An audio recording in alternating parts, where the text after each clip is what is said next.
So if you're making an intention on anything, it is vitally important to isolate the intention to itself without any justification, any reasons, any other thoughts or whatever.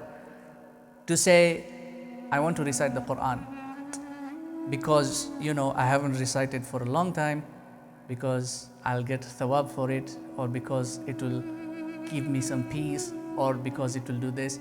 All those are the reasons.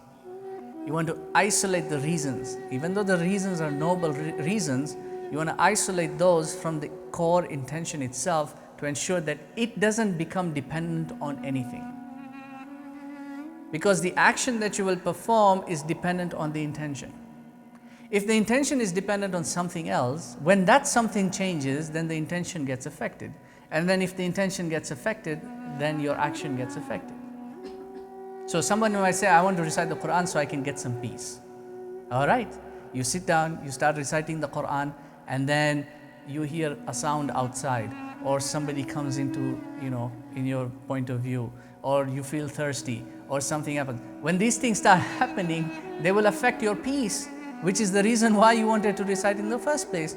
Now, if it affects your peace, then you feel like, it's not working out right now, there's too much going on, I'll recite later on. Then you close it and you go away.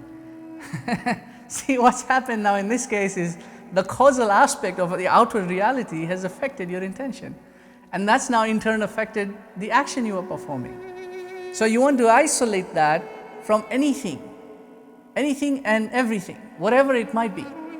Whether there is a pro, there is a con, whatever it might be, advantages, disadvantages, gains, losses, anything, whatever it might be, remove those, put them on the side. Leave the intention where it is as itself, so that the action is dependent purely on the intention. What that will do in exchange is, whenever the externalities start changing, they will not affect your intention. Your intention remains steadfast.